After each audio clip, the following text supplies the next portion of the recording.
तुषार आपल्याला काय दाखवणार आहे, तर काय करून दाखवणार आहे तुम्ही? हा ऐरोळी असा प्रकार आहे. ऐरोळी हा, जो मी काकींकडनं शिकलेलो आहे. म्हणजे हा पाचकळशी प्रकार आहे. आणि हा स्पेशली श्रावणामध्ये सोमवारी केला जातो. So this is the basic. Interesting. मग साहित्य काय लागणार आपल्याला? आता कसं आहे की याच्यात 3 प्रकारची पीठं लागतात. एक हा बाउल भरून मी गव्हाचं पीठ घेतलेलं आहे. हे चण्याचं पीठ आहे, अख्खा बाउल.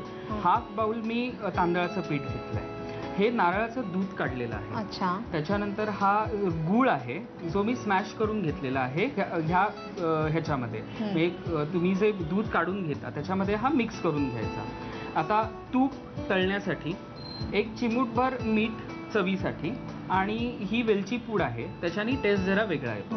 आता ह्याच्यात कसं की मी हे 2 नवीन ऍड केलेत, कारण लहान मुलांना किंवा जरा ड्रायफ्रूटची आवड असल्यामुळे हे मी काजू तुकडे करून घेतलेत, आणि हे बदाम आणि ऐरोळी आहे. मिक्स करायचं सगळं. आता मी काय करतोय की हे पीठ आहे ते 1 वाटी पूर्ण ह्याच्यामध्ये घेणार आहे. बरं.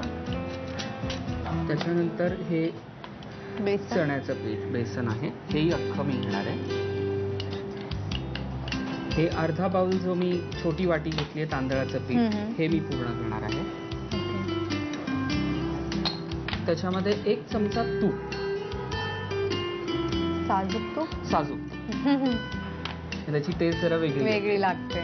त्याच्यानंतर मीठ चवीनुसार, अगदी थोडं नावाला घालायचं.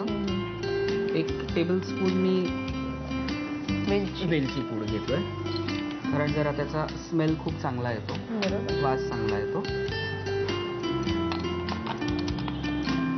गूळ सगळा घालायचा, कारण हे कसं आहे की गोड पदार्थ असल्यामुळे, पण अगदी काही जणांना गोड आवडत नाही, तर त्याप्रमाणे आपण गूळ 1च छोटी वाटी घेतलेला आहे.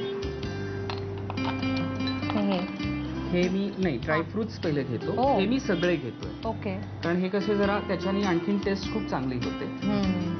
हे जे तुम्ही दोघांनी मिळून बिझनेस सुरू केलेला आहे तुमचा, तर सगळ्यात आधी ही आयडिया कोणाची होती? ही योगेशची आयडिया होती, आणि खूप त्याला आवड होती की ह्याच्यामध्ये त्यांनी करून घ्यावं म्हणून.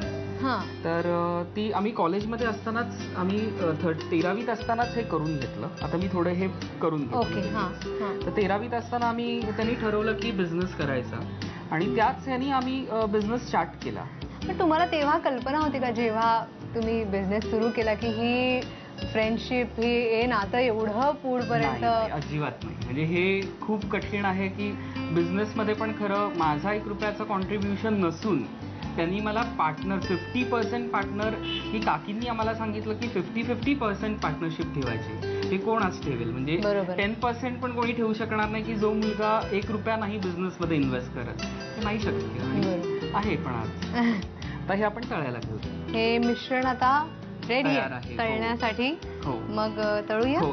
तेलही तापलेलं आहे, तर हे असं 1-1 छोटे छोटे घ्यायचे, आणि ह्याचे हे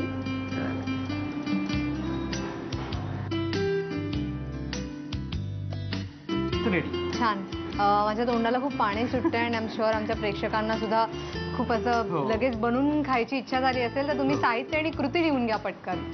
ऐरोळी बनवण्यासाठी लागणारं साहित्य: गव्हाचं पीठ, बेसन, तांदळाचं पीठ, नारळाचं दूध, कुस्करलेला गूळ, तूप, मीठ, वेलची पूड, काजूचे तुकडे, बदाम आणि पिस्ते.